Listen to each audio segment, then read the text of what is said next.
episode of the GPP, Gifted Performance Podcast. I am your host, as always, the Squat Father, bringing you the knowledge and practical takeaways to improve your own general physical preparedness. Season 2, Episode 10.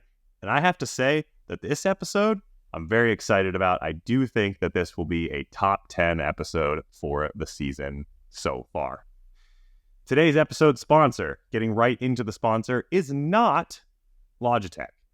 Because as you've probably noticed, my camera is much clearer. I'm a little bit more zoomed in than usual. So, fun story. Jake and I were like, yo, we got to find a video camera or a webcam that can zoom out a little bit. I was too up in people's faces, I thought. So we got a Logitech. Thing's pretty expensive. Says it shoots in 4K. 4K my butt. That was not 4K. It was blurry. The thumbnail looked terrible. It was zoomed out, but there was nothing else good. So today's sponsor is absolutely not Logitech, and we encourage you to not buy Logitech at all. Completely boycott. If you're going to do anything that has to do with Logitech, buy shorts. Short Logitech stock because their products are going to crap. Going to crap. I'm looking at it right now. I can see it. It's right up there. It's still staring at me. And it wants me to know that it wants me to turn it back on, but I'm not going to. I'm not going back to it. It's all FaceTime HD camera from here. I'm right up in your grill. The sponsor for today's video is actually Gifted Academics. So Gifted Academics is your one-stop shop for all things certification prep. The certification industry, the certification space as a whole, is crowded with everything that you could ever be certified in. Don't believe me? Go to NASM's website. Go to ISSN's website. No, not ISSN. Sorry. ISSN, we love you. Go to ISSA's website and just look at all the certifications that they offer. You can be a social media influencer certified for $300. What we at Gifted Academics have done is sort through all the riffraff of certifications and bring you the ones that you truly need to enhance your career if you're already a coach or personal trainer, or take your career to that next level if you're looking to diversify your offerings and increase the revenue that you make year over year, while also providing your clients with a better service, which is what it's all about. You can visit the Gifted Academics website, that's gifted-academics.com, to see what certifications we recommend and what accelerated self-led preps we have for you so far. Take a look, get certified. When you pass, because we have 100% pass certification, or 100% pass rate currently, please let us know you passed so that we can sing your praises and send us a testimonial. We will love you for it. Make sure you do all of the podcast things before we get into the episode. That includes liking the post, sending it to a friend, sending it to your mom, sending it to your dog. Make sure that you have all of them watching it on multiple screens. Pull it up on your phone, pull it up on your computer, pull it up on your iPad, let it run, feed the algorithm those 3 views. We love that. Like, subscribe, follow us on Instagram, Gifted HQ, and of course, follow our Gifted Academics page as well. That is Gifted_Academics. If you want more information about what Gifted HQ does as a whole, our coaching department, our training templates, our self-led or our automated training programs, you can go to gifted-hq.com to learn more. Pricing runs from $30 a month for our Gifted Express, all the way up to $150 to $300 a month for our competitive coaching services. Go check it out. If you need more information, feel free to use the contact form, and our admin will reach out to help you find the best service for you. That's our intro for today.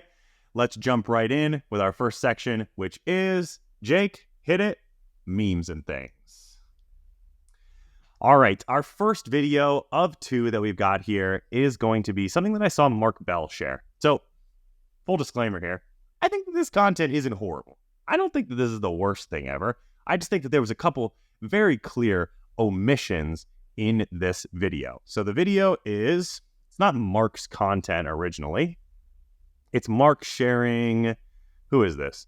Noah Perlo-Fit. I don't really know. I have no idea who Noah Perlo-Fit is, but it's like a collaborative post between the two of them. And I think the overall mess, Jake, just let it play. This croissant, you can have all these raspberries with this much whipped cream. For these 5 frosted Oreos, you could have these 2 bowls of sugar-free Jell-O. For these nerd balls, you could have this many peaches. And for these 6 baby Snickers bars, you could have this many apples with cinnamon and brown sugar substitute. All of this here has 2,100 calories. You, my friend, could finish it in one sitting and still be hungry. All of this, 2,100 calories. Good luck finishing all of it. Good luck finishing even half of this bowl of Jell-O, man. Follow me for more tips and go check out the grocery shopping list in my bio.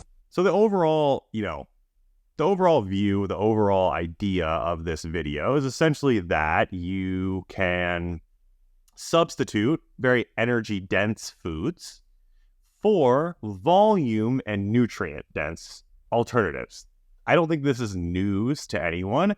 I think this is a very funny video because, and as you just saw, instead of this croissant, you can have all of these raspberries and whipped cream. If you eat all of those raspberries, you will poop in your pants. If you eat the croissant, you will have 300 calories worth of happiness. Up next, we have 5 frosted Oreos. Tasty, love those. You could have these 2 bowls of sugar-free Jell-O. And if you eat those 2 bowls of sugar-free Jell-O, the artificial sweeteners, more specifically the sugar alcohols, you guessed it, will make you poop in your pants. Instead of having these nerd clusters, very tasty candy, the chewy little nerd cluster gummy kind of things, fantastic. Love those. Definitely recommend them. You could have an entire bowl of peaches. And when you eat all of those peaches in one sitting, you bet you will poop in your pants. And instead of these 6 mini Snickers, you could have what looks like 12 apples. And after you eat those 12 apples, you already know what I'm going to say. You're going to poop in your pants. Oh, and cinnamon and brown sugar. All of these here have 2,100 calories total, and you could have that in one sitting easily and still be hungry. Or you can eat a bowl of raspberries with some whipped cream, 4 peaches, 6 apples, and 2 massive bowls of sugar-free Jell-O, after which you will absolutely blow the stitches off your britches because your stomach will be in such pain. So the overall idea of this post is good, right? It's a post that basically says very energy or calorie dense foods, usually applied in a setting of a fat loss diet, are not your best option, right? They don't really take up very much room in your stomach. They usually taste tremendously good. They come with a high calorie value with little to no actual satiation effect. If anything, you eat those 6 mini Snickers, you're probably hungry for more. So the point of the post is that if you make the swap of those 6 Snickers for what looks like 4 or 5 apples, because the calorie equivalent is the same, you'll be significantly more full. I think people, especially the dude here, Noah, in this post, just takes this way, way, way too far in the direction of volume. And what happens with that is people absolutely overload their GI, they overload their digestive system with volume and tons of fiber, and they run from the side of, sure, I ate it, it was tasty, it didn't really fill me up, to, I ate this food, I'm so full, I feel sick to my stomach, the plumbing in my house is now ruined, and there's another end of the spectrum. Again, pendulum, guys. We always talk about the pendulum swinging in the fitness industry. The pendulum over here, junk food, low density in terms of how much, low volume, I should say, high density of calories. Very little amount of food, very high amount of calories. Pendulum over here, choosing extremely low calorie, high volume foods and eating those in mass so that you feel full. His examples are, like, except for the sugar-free Jell-O, his examples are actually pretty modest, pretty moderate, pretty conservative, right? He's going for things like apples, peaches, raspberries, and whipped cream. And all of those actually come with a decent calorie count. The real extreme end of this high volume spectrum is people that are like putting like cinnamon and Splenda on cucumbers or on zucchini, basically 0 calories and just eating a ton of it. Short term, okay, so the pendulum example, the truth is in the middle. We can mix the two. Some high volume foods, some foods that you enjoy, get a nice balance there. That way you're not craving those foods that you're missing out on, but you're also getting the, vitamin and mineral dense, lower calorie, higher volume, high fiber foods that your body needs to function optimally. Boom, I like that. The middle is great. But there's another point here that I think that a lot of people who have done maybe a bodybuilding prep or an extreme fat loss diet will add to this. And that is that these high volume foods really are only a temporary fix to the problem of feeling tremendously hungry.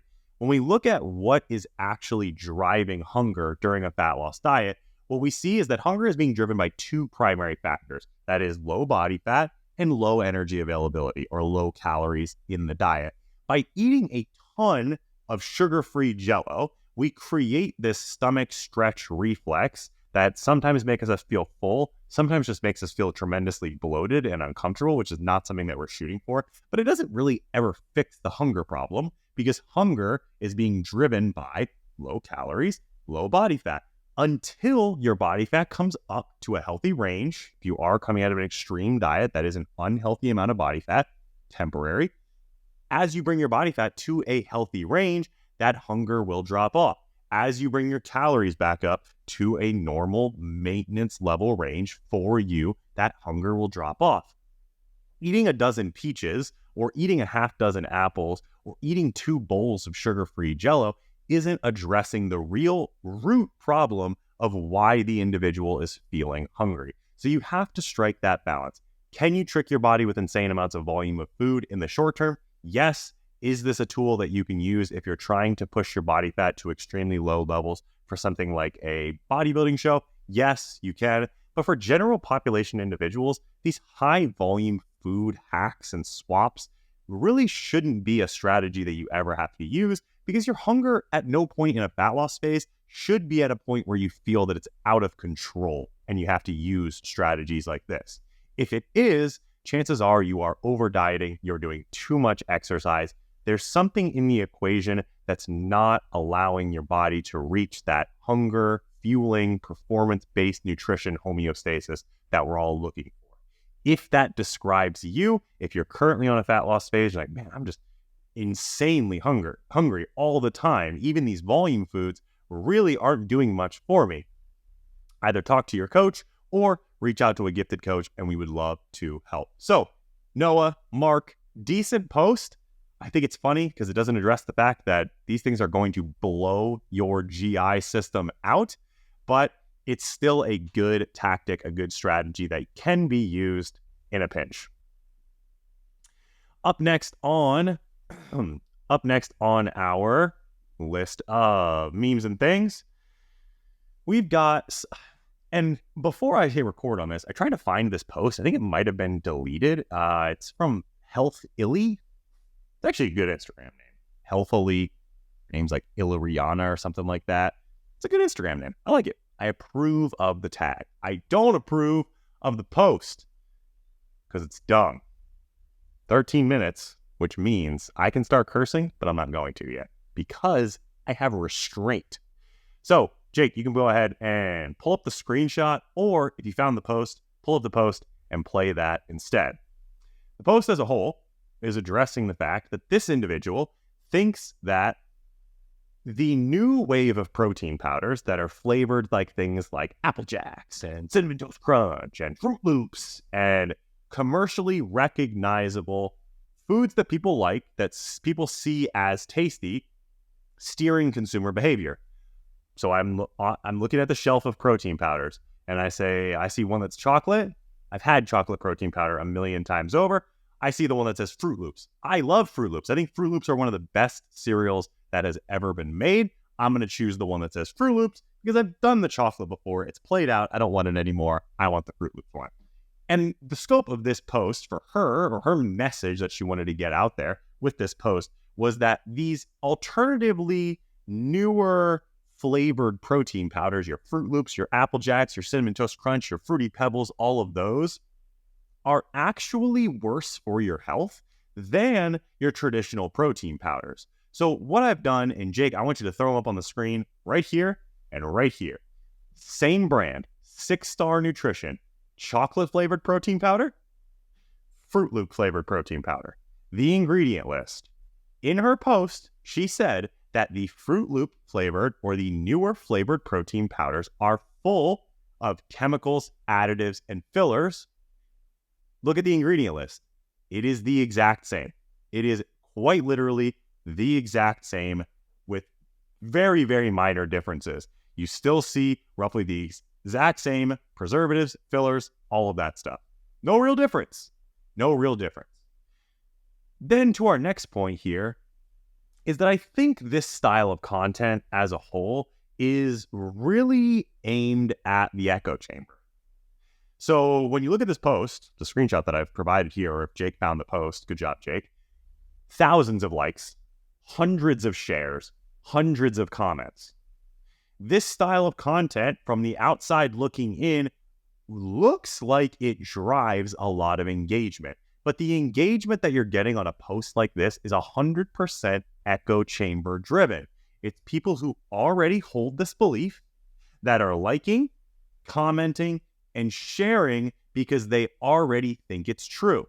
These are people who are intermediate or advanced in their fitness journey, which is a small percent of the fitness industry as a whole. The majority of the fitness industry, I would estimate 60 to 80% of those who are viewing fitness, health, nutrition-based content are stark beginners, meaning that they have just started on their fitness journey, or they are in that contemplation planning phase of their nutrition and training journey, which means they haven't quite started yet, but they're gathering the information and starting to plan for when they start.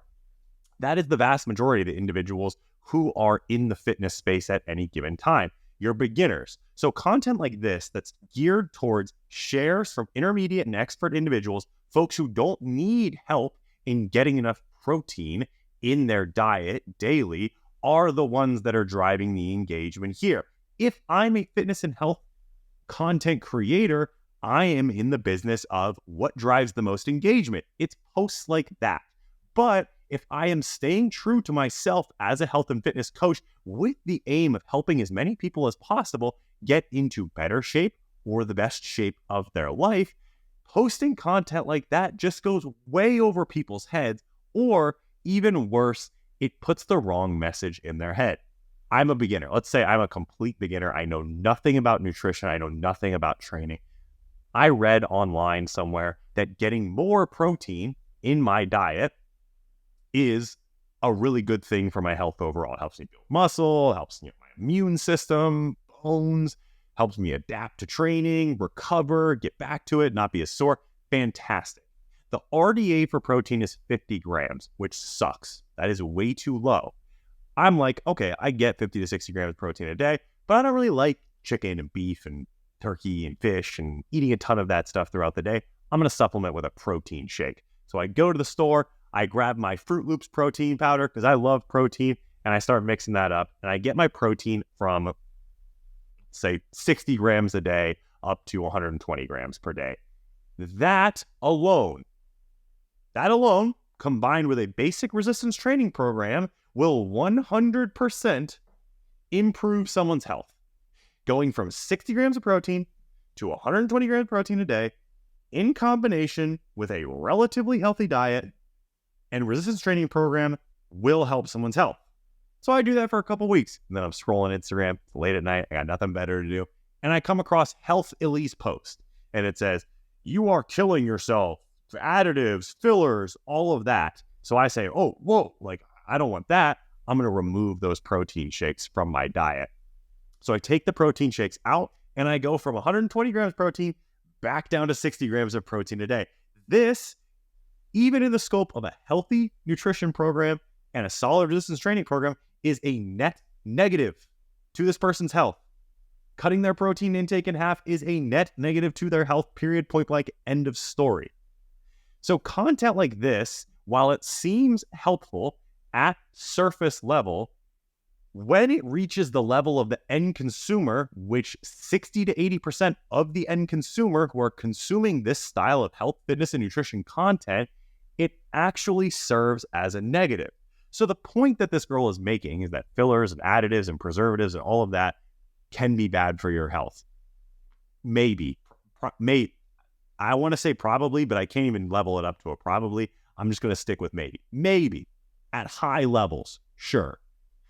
But for a scoop or 2 scoops a day, maybe even 5 days a week, if it's helping someone get to a higher level of protein intake, it is a net positive for their health. Stop scaring them with the minutia of your gut health crusade just to put them in a worse position.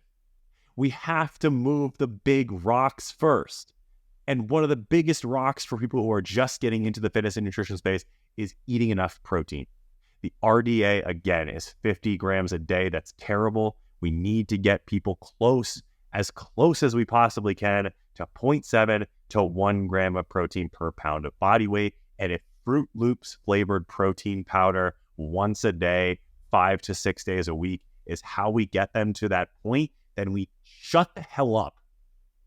21 minutes, I lost it. It's okay though, Jake, I did pretty good. We shut the hell up about fillers, additives, and preservatives. Like, let's focus on getting these people in a place where they're getting enough protein. And if you want to go down the gut health filler, preservative, all of that, negative gut microbiome, all of that stuff at a later date, once they've had a couple months of actually consuming enough protein powder or grams of protein in their day, that's fine. I'm okay with that. At that point, I don't really care. But for 60, 80% of the people who are consuming fitness and health content, they're brand new. They're beginners. Let's teach them how to move the big, big rocks. Let's teach them how to train productively. Let's teach them what exercises to use, how to not be scared of certain exercises, how to move correctly in the gym, how to get enough protein, how to eat enough fiber. And then let's dig into the stuff that accounts for 1 to 3% of their total results at a later date. So again, much like Mark Bell's post, this is one that really has a good intent to it. It's just that in this war of creating content that drives the most views, likes, and engagements, we're forgetting who the content should actually be steered at if we want to have the biggest impact possible. If we just want to get likes, shares, and whatever, like, who cares? Share your silly Fruit Loops protein powder crusade. I don't care. If that's the only thing that you're in this for is likes and views and all that stuff, then fine. Go for it. Share all that garbage.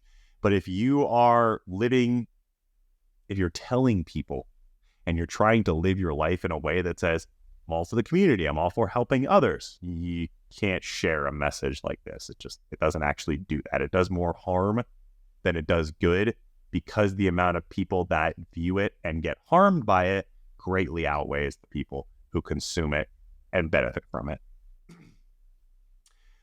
All right, Jake, let's get into our short form turned long form content section, which comes from our own coaches who made some posts this week. The first post is from Dr. Mike Taylor, who actually competed last weekend, all-time PR total, under the guidance of tombot.exe, our favorite artificial intelligence in a human skin bag, Mr. Thomas Butler himself. So Mike's content was all about rehab for powerlifters, and the idea that rehab for powerlifters should not be reductionist in nature. It shouldn't look like a hip replacement rehab for a 75-year-old individual. The goal of rehab for a powerlifter, for a weightlifter, for a bodybuilder, for a CrossFitter, for a for any athlete in our space that's performance-based barbell mixed modal athletics, should look like the sport that you are going back into. It should prepare you for all-time PRs. You are a powerlifter and you squat 700 pounds and you hurt your hip somehow, some way, your rehab should look like a program that gets you back to squatting 700 pounds and beyond. which for a lot of individuals isn't your reductionist, low load, banded exercises once you've reached that transition back into back into training phase. Recovery stuff, fine, sure, cool, that's awesome. But the majority of what we do should, in a rehab setting, should be geared towards getting back to peak performance. And that's the gist of Mike's post here. You know, you can put the caption right here. It's really well written by Mike. I probably can't do a better job of explaining it than he did, so I'm just going to plagiarize him. Mike says, is your rehab plan just busy, or is it productive? There's no prize given for working really hard but not getting back to pursuing all-time best performance again. And yet I see it all the time. Lifters sink tons of resources into injury rehab that is either woefully ineffective or entirely unnecessary and are left spinning their wheels. It's not about your warm-up. It's not about tib raises. It's not about special shoes. It's about following a plan designed to help you take you from A to B and hopefully never look back and never get injured again. If that's something that you're looking for, you absolutely want to talk to Mike Taylor. Mike Taylor is, maybe I'm biased here, Mike Taylor is the best performance-based barbell sport, walk it like you talk it, lives the life PT in the industry today. The guy has worked through a ton of injuries before, continues to help others do the same, and all of his athletes are in dogs. Absolute dogs that sure, they have small injuries pop up and then they're right back at it. So Mike, obviously we love the work here. Obviously we love what you're putting down. And as the announcer said at your last meet, wow, what a mustache. I like that they called you Michael too. It's an interesting one. I don't know if I've ever heard anyone call you Michael. All right, our second short form turned long form content for the week comes from Mr. Plaza, one of our bodybuilding coaches at GiIFTED. Anthony made a pretty solid post here about individuals who want to get bigger, right? Bodybuilder, compete, place well, don't place well, whatever it is. Their first Instagram post is like always back to the grindstone, got to get bigger. Judges want me to be bigger, tighter, fuller next time around. And then they train and they eat like ninny nincompoop baby goo goo gaga when they get back to the gym. The caption rarely matches up with the effort. So Anthony has actually laid out a pretty good roadmap for people who genuinely want to get bigger in the off season. People who work with Anthony improve. They get bigger in their off season. Listen to this guy. He knows what he's doing. It shows in the people that he works with.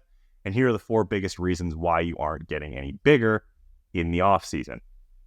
Number 1 is such a huge one. And I think that this is largely driven by the body dysmorphia that grips most bodybuilders. Number 1, you're obsessed with scale, keeping your weight low or staying lean post-show. Not picking on women here, because there are plenty of men that do this as well, but a lot of women say, okay, I'm going to my off-season, I don't want to get above X weight. Now, I competed at 128, I don't want to get above 135. How are you going to grow any muscle if you're capping yourself at 7 pounds? A gun show. Annie sent me a post last week. The bodybuilder, into my off season, not messing around, sitting at 210 right now, not going to let my weight go over 212. What? You're not going to let yourself gain any more than 2 pounds in your off season? Here is the easiest way that I can put this to you guys. If you go into your off season and the scale doesn't go up, and at the end of the off season, you're like, not much scale weight gained. Feel like I stayed leaner through the off season. No, I made improvements. You didn't. You didn't make any improvements. Zero. None. Not a single ounce of muscle was gained. How on God's green earth can you expect to gain muscle if you refuse to let the scale go up? If the scale's not going up, if you're not getting heavier, where's the muscle going? I gained some muscle, but it doesn't weigh anything. It's not going to show up on the scale. It's, this new form of muscle. Don't be an idiot.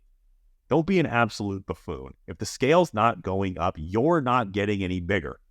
And if the scale going up messes with your head, then stop stepping on the scale. and eat your food, clean your plate.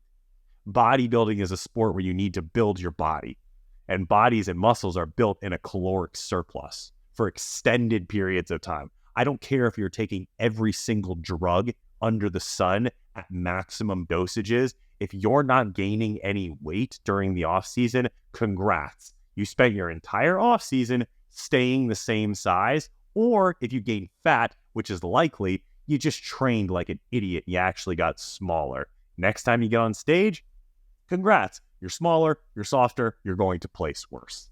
That's not why we do this. So embrace the fact that the scale is going to go up. Do you have to become the fattest human being on earth? We're talking Lee Priest, peak off season. Jake, post the photo. Lee Priest, off season. Just Google it. Post it right here. Do you have to look like this? No, you don't.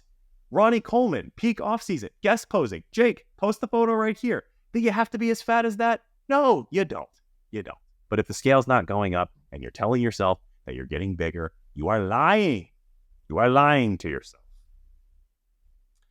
All right, Anthony's second point here is you aren't prioritizing rest and recovery. You're doing a bunch of extra stuff. You're doing more cardio because you want to stay leaner. Your coach didn't tell you to do that. You're training every single day. You're not taking off days. You're doing way too many sets, volume, too much intensity, and your sleep is garbage. Yeah, that's a conducive environment to getting jacked in the off season. I think not. I agree with Anthony here. People go into the off season and they're like, all right, time to take it up a notch. I'm taking my sets not just to failure, but to ultra failure. I'm not going to stop at 10 sets per body part per week. I'm going to do 40. And they get into this mentality where more is what's going to drive their results instead of longer. Anyone who has been a bodybuilder for any extended amount of time and has actually had success in the sport, which I understand is very few people, will tell you that bodybuilding is a sport of longevity. It's a war of attrition. People who have been doing it the longest are the best at it. Muscle building is something that takes time, and even in the presence of drugs, still has an end cap of how fast you could actually get bigger. If you are like, hey, I'm going to compete every year and only do an 8-month off season, but I'm going to hammer it in the off season, congrats, you're never going to get any better. This stuff takes time, and often if we don't prioritize rest and recovery, all we do is increase our risk for injury, overuse injury being the most common here, and then we miss training, and boom, all of a sudden we're out of the gym. How big do you get when you're out of the gym? Not very big. So, long off seasons, extended periods of time, understand that if you want to be the best bodybuilder in the world or the best bodybuilder that you can be personally, it's probably a decade-long commitment to doing so. So when you think about what am I doing today, think about, is this something that I can sustain and continue to make progress for the next 10 years? If you look at your current plan, you're like, this is something that I can maintain for 6 months, and then I'm so burnt out, I'm just going to need a break. It's the wrong plan. You're going too hard. You're not prioritizing rest. You're not prioritizing recovery. Number 3 goes back to number 1. These two are intertwined. Not eating enough. You got to eat enough to see the scale go up. You got to eat enough to fuel your training. If you're not getting stronger, if you are not seeing improvements in performance and the scale isn't going up, there's no magic happening. The calories aren't, running through the post at, whatever the hell it was called, 9 3/4 in Harry Potter. They're not just like zipping off to some other place. It's not enough. It's not enough. Your body is burning through it. You're not making progress. You need to be eating enough. Your activity needs to maybe even be lowered to see that scale go up at the rate that you and your coach want it to go. And if it's not, adjustments need to be made. You need to move around less, or you need to eat more. It's a simple inputs and outputs equation. If the inputs, your calories, are lower than your outputs, your calories out, your activity levels, and your weight is staying the same or it's going down and you are in a muscle building off-season phase, you are failing. All right, you are failing. You are not getting the job done. You need to move around less or you need to eat more. Last but not least, small part of the equation, but one that you don't want to forget is your hormones. Make sure that you're getting blood work done. Make sure that sex hormones are where they need to be. Make sure that if you are an enhanced athlete, that the hormones that you are using are doing what they're intended to do. Anthony talks a little bit about HRT here, optimal hormone levels, time off, time on, thyroid hormones. These are all things that you want to look at to make sure that progress is optimized over long periods of time. Again, can you tank your hormones or do insane stuff to your hormones short term and get great results? Absolutely. But guess what? You done burned yourself out. And now you had a successful year or 2 years of bodybuilding. Congrats. That's your career. Unless you want to take 2 or 3 years off to fix that stuff, that's your career. I hope you enjoyed it. The amount of, again, not picking on women here, just see this more in women than I see it in men, NPC bikini girls who compete 12 freaking times a year. And then 2 years goes by and they look up and they're like, I don't really like this bodybuilding stuff anymore. And I don't know why. It's like, come to me. I can tell you why. I can tell you why you hate it. Because you put yourself through the most stressful, physical, mental, spiritual, hormonal test that the body can handle, extended periods under starvation conditions, and you did that every month for 2 years straight. I'm not the smartest guy in the world, but I have enough IQ points and enough brain cells to rub together to tell you why you might not like bodybuilding as much anymore. One more point on Anthony's post here. Number 5, I don't know who Jana B. Bananas is, but this is a top tier comment from her. She says, reason number 5 is I'm not working out. Undisputable. That is a very good point. You're not gaining any muscle or getting any bigger because you're not working out. It's a good point, Jana. Glad you added that in there. A little comedic relief after what was a solid, serious, informative post from Anthony. Now, don't forget, guys, links are going to be in the description down below. Our Miami meetup at Old Bull is February 24th. That is around 2 weeks from when this podcast will go live. Our early bird discount sales, we already ran through those. Those sold out in a hurry. But you can still sign up today.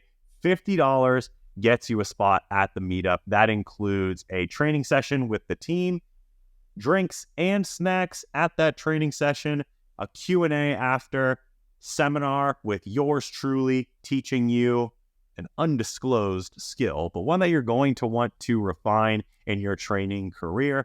And it also brings you along for the after party where you get 1 appetizer and 1 drink on us, the Gifted HQ team. If you want to sign up today, or if you have questions, you can feel free to go to the link below. Use the contact form if you have questions. Sign up today. Don't miss your spot. We're only going to take a couple more spots. And when those are gone, they're gone. We'll see you at the next one if you missed the first one, but you don't want to miss this first one.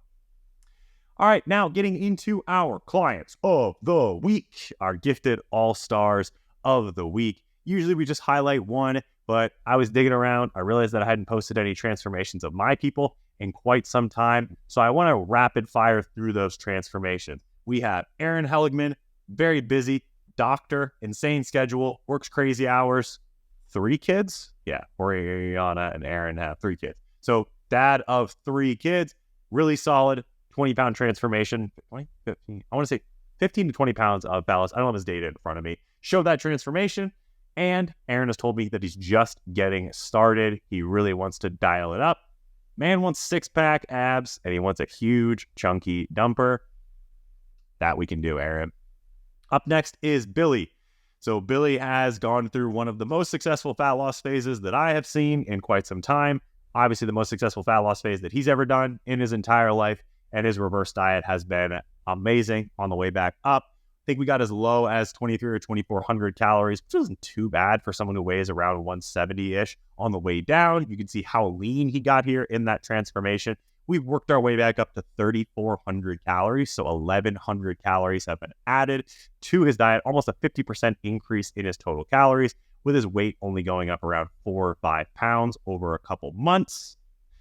And training has absolutely gone insane. So Billy told me, I want to come out of this fat loss phase and stay as lean as possible. I said, sweet, we can still eat a lot on the way up. We just kind of need to gauge where that new maintenance point was. He's always on point with his numbers, and here is the result from that. Our next two are a couple newlyweds, Ian and Jess Foley. You can throw up their transformations here. Jess and I have been working together for, I think, 2 years now, a couple years now. So start all the way to where we are now, or I think it's a relatively recent photo. It might be like a month or so old. Just pulled from her check-in photos folder.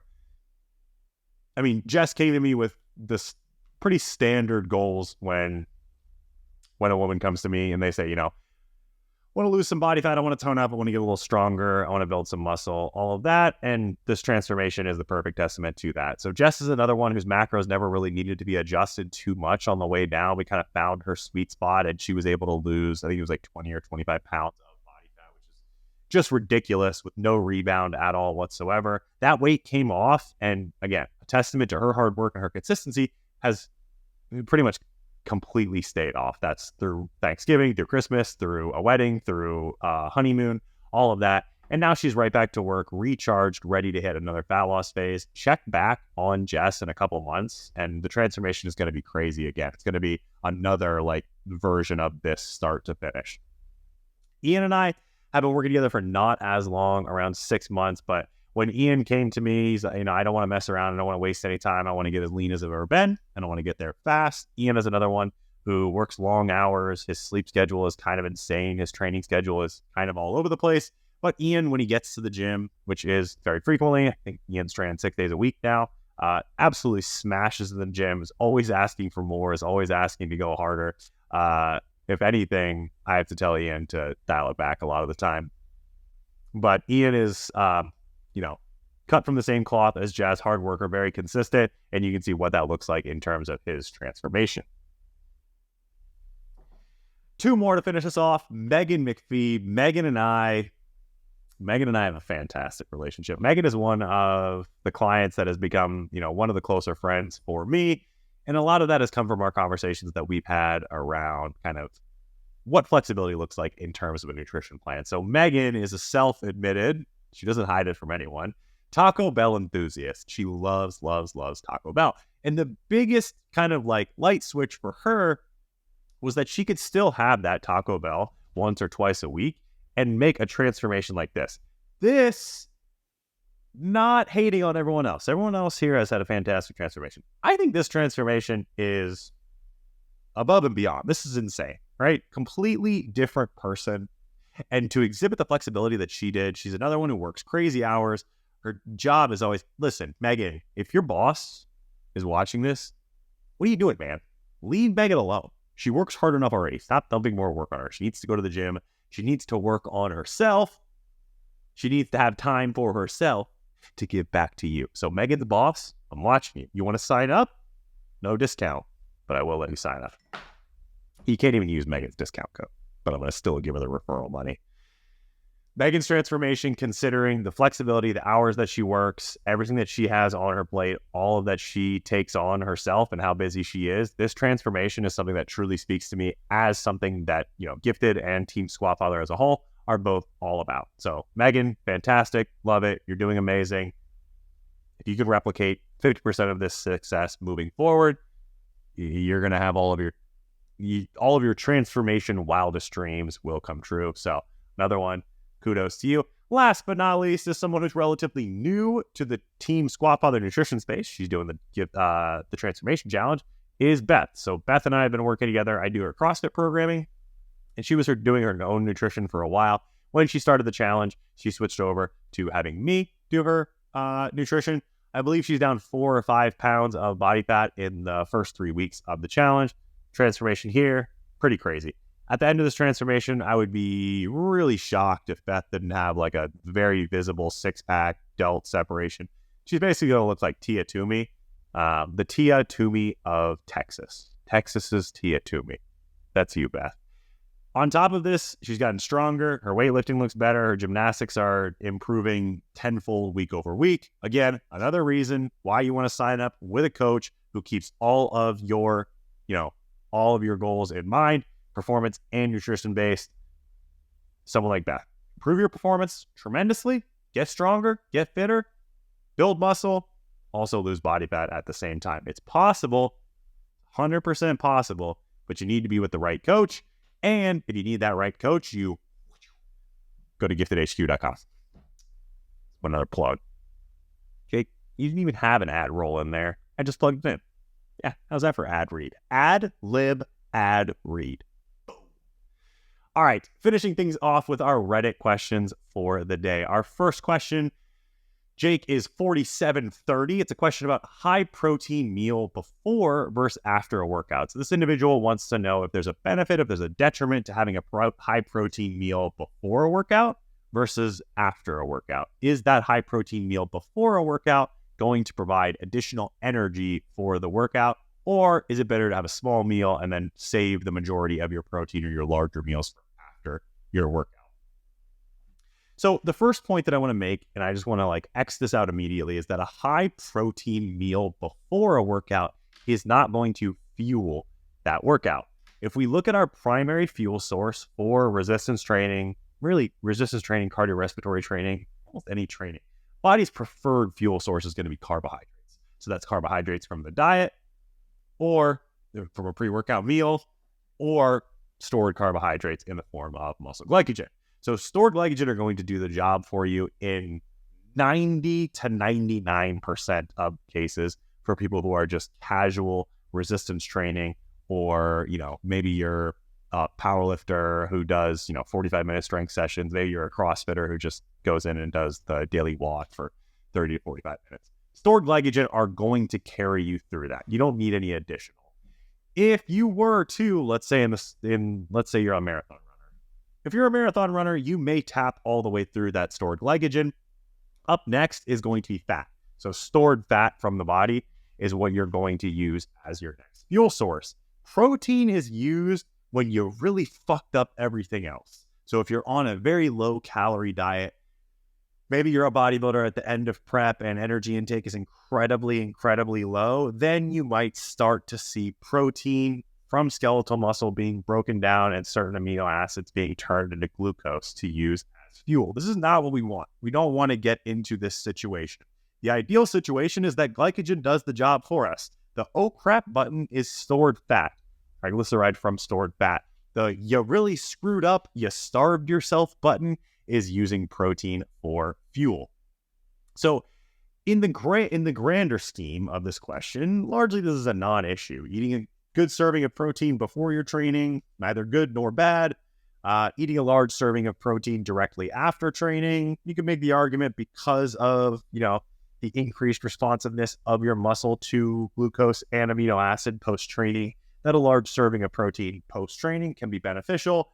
The majority of the research that's on Gen Pop clients looking for muscle gain, fat loss, overall protein intake for a 24-hour period seems to steer the ship more than anything else. So make sure you're getting enough protein, 0.7 to 1 gram of protein per pound of body weight over the course of a 24-hour window, and how much you allocate to the pre, post, peri-workout window doesn't really matter as much. It's not something to spend a lot of mental energy on. Second question for the day, Jake, I'm just going down the list here. 4731. This individual, and I included the screenshot on my notes here because I thought it was funny and I wanted to read it. 4731 does not have a screenshot. The first one does, or the last one does, sorry. The second question here, 4731, is about nutrient-dense, low-calorie, high-volume foods. What's the benefit of those? Can you recommend some?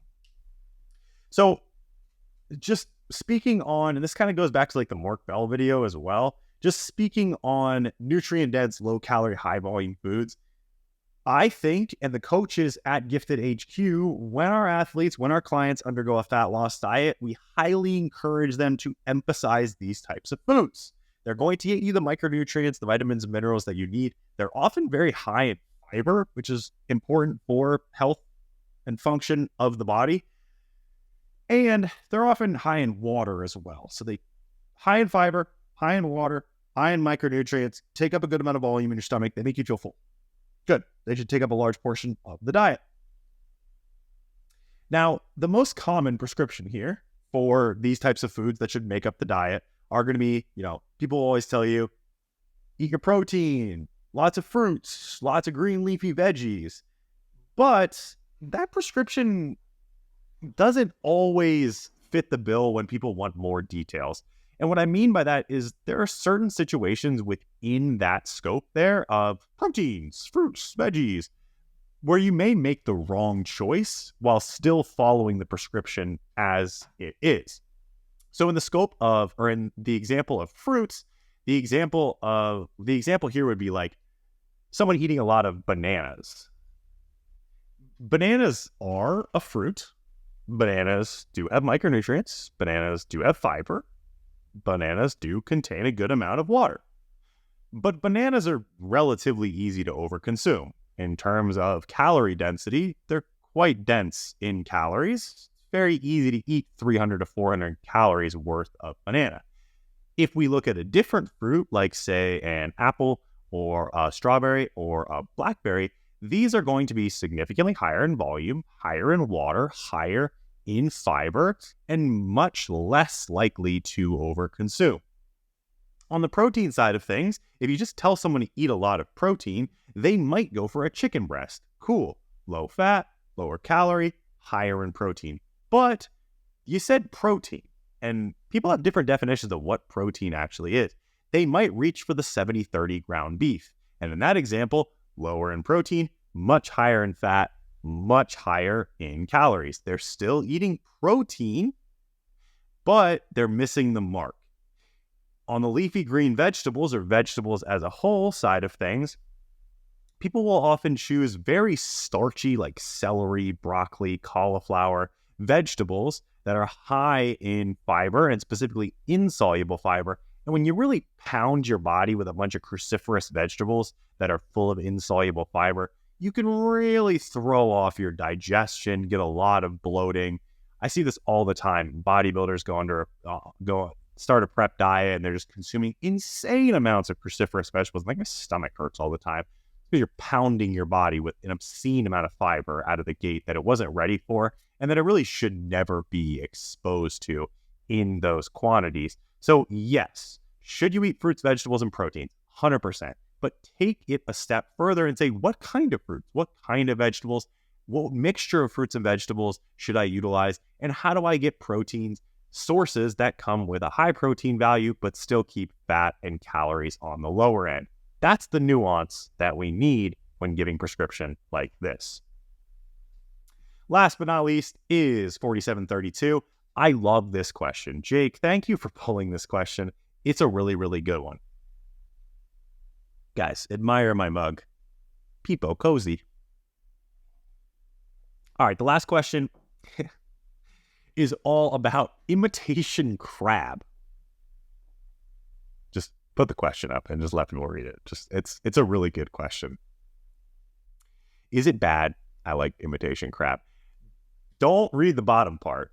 Just read the question as a whole. Just is it morally and ethically bad that I like imitation crab? It's probably morally and ethically good that you like imitation crab, right? It would be morally wrong if you're on the side of protect the animals if you like regular crab. So ethically, this person is probably better than people who actually eat crab if you fall under that ideology. All right, number 2 reason why I like this question is this is a Publix goer. So this is someone in my neck of the woods who is a Publix enjoyer. We love those around here. I drive by the Publix quite often to grab some sushi. It's low in calories. How? Okay, if you say so. Compared to what? Compared to DiGiorno? Sure. It's low in calories, at least seems pretty healthy. I would agree with that. The sushi I get is imitation crab meat, though, but I still really enjoy it. Is it bad for me? Isn't it just other meats blended together? I'm trying to get my health up. Good question. Good thinking. A lot of times people, have this viewpoint. It's a food that is based on another food that is healthy because it's hyper-processed, it must be bad for me because all hyper-processed foods are bad for you. Not necessarily true. Again, moderation is key. The comment here is what I really like. The top comment is why Reddit is amazing, and it says, I am a slut for imitation crab. No help, no answering to the question at all. It's just someone that's like, shit, man, I get it. I am also a slut for imitation crab. Me personally, I don't know.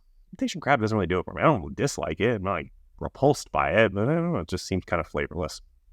All right, let's actually talk about what imitation crab is. So imitation crab is essentially the turkey bacon. I love this analogy. Kudos to me. High five to me for coming up with this. Imitation crab is essentially the turkey bacon of the seafood world. Turkey bacon is, they take pieces of turkey, they take it off, they pulverize it, they mash it into a shape that looks like bacon, and then you sizzle it up, and you're like, yay, bacon of the turkey. What part of the turkey does the bacon come from? Answer that one. Where is the point to the bacon on this turkey right here? But imitation crab is essentially the same thing. It's just not even made out of crab. They take, farm-raised white fish, they pulverize it, they mash it into a shape that looks like crab, and then they color it and they put it on sushi. It's done. So if you look at it as pulverized white fish, it's not bad because it's just made of white fish.